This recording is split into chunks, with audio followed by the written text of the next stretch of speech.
तर आताच रोहित पवार हे राज ठाकरेंच्या भेटीसाठी शिवतीर्थवर दाखल झालेले दिसत आहेत। अजितदादांच्या विमान अपघात प्रकरणी ही भेट होणार असल्याची माहिती आहे।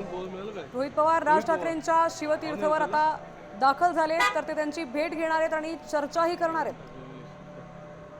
रोहित पवार काल बारामतीत होते, तर आज ते आता मुंबईत शिवतीर्थवर राज ठाकरेंच्या भेटीसाठी उपस्थित आहेत। अजित पवारांच्या अपघातासंदर्भात ते चर्चा करणार असल्याची माहिती आहे।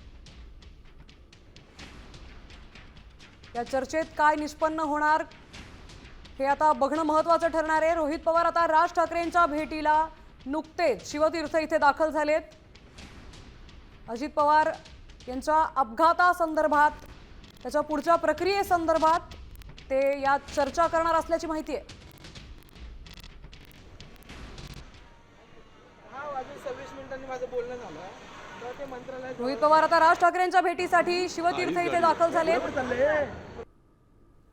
तर अजित पवारांच्या अपघातासंदर्भात, त्याच्या पुढच्या चौकशी संदर्भात, एकूण परिस्थिती संदर्भात ते आज चर्चा करणार असल्याची माहिती आहे। तर रोहित पवार आणि राज ठाकरे यांच्यामध्ये आता चर्चा होणार आहे। काही वेळातच ही भेट पार पडेल। त्यात काय चर्चा होणार हे बघणं महत्त्वाचं ठरणार आहे।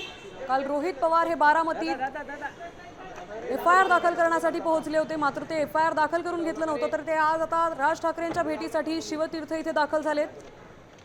गेल्या काही दिवसांपासून तक्रार नोंदवली न जाण्याचा प्रकार घडत होता। तर आपल्या प्रतिनिधी वैदेही काणेकर आपल्यासोबत जोडल्या गेल्यात। रोहित पवार आता राज ठाकरेंच्या भेटीसाठी दाखल झालेत। वैदेही, अजित पवार हे गेल्या काही दिवसांपासून आक्रमक बघायला मिळत आहेत, कारण गेल्या 3 दिवसापासून रोहित पवार अजित पवार यांच्या एकूणच अपघात प्रकरणामध्ये FIR नोंदवण्यासाठी विविध पोलीस स्थानकांना भेट देत आहेत, मात्र कुठेही FIR जी आहे ती नोंदवली जात नाही याचा निषेध आणि राग देखील त्यांनी व्यक्त केलेला आहे। अखेर राज ठाकरे यांना भेटण्यासाठी रोहित पवार या ठिकाणी दाखल झाले आहेत, कारण रोहित पवार एकूणच यांना जे प्रश्न पडलेले आहेत ते संपूर्ण महाराष्ट्राला पडलेले आहेत असं देखील त्यांनी मत व्यक्त केलेलं आहे। राज ठाकरे यांनी देखील काही प्रश्न उपस्थित केले होते, त्यामुळे आता राज ठाकरे यांच्या सोबतच्या भेटीमध्ये नेमकं काय होणार हे पाहणं महत्त्वाचं ठरेल।